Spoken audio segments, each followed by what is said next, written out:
भारत को रूस से तेल आयात करने की छूट देने वाले अमेरिकी दावे पर भारत ने कड़ा पलटवार किया है। शनिवार को भारत सरकार ने साफ कहा है कि रूसी तेल खरीदने के लिए किसी की इजाजत की जरूरत नहीं है। बयान में कहा गया है कि भारत के पास शॉर्ट टर्म रुकावटों से निपटने के लिए 250 मिलियन बैरल से ज्यादा क्रूड और पेट्रोलियम प्रोडक्ट्स का अच्छा स्टॉक है।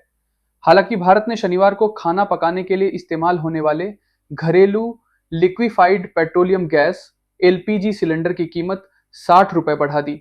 इसके साथ ही कमर्शियल सिलेंडरों के दाम में भी इजाफा हुआ है। दुनिया भर में शुक्रवार को क्रूड 8.5% बढ़ गया और प्रेसिडेंट डोनाल्ड ट्रंप के यह कहने के बाद कि सिर्फ ईरान का बिना शर्त सरेंडर ही मिडिल ईस्ट युद्ध को खत्म करेगा, इस हफ्ते यह लगभग 30% बढ़ गया।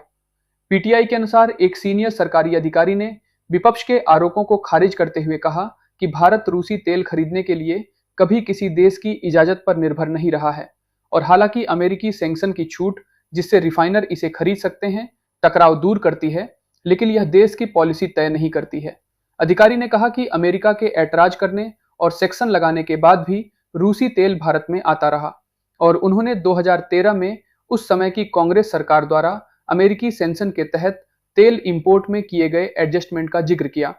भारत ने कहा कि वह रूस से तेल का आयात जारी रखेगा। ईरान के खिलाफ अमेरिकी और इजरायली हमलों ने दुनिया के एनर्जी सेक्टर को उलट पुलट कर रख दिया है। इससे दुनिया भर में तेल की कीमतों में तेजी आई है। भारत सरकार के प्रेस इंफॉर्मेशन ब्यूरो ने एक बयान में कहा कि नई दिल्ली ऐसी खरीद के लिए शॉर्ट टर्म छूट पर निर्भर नहीं है।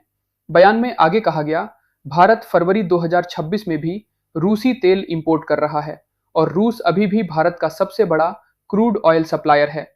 वाशिंगटन ने फरवरी में एक अंतरिम ट्रेड डील के तहत भारतीय एक्सपोर्ट पर 25% ड्यूटी वापस ले ली थी, जिसे उसने रूसी तेल खरीदना बंद करने के नई दिल्ली के कमिटमेंट के तौर पर बताया था।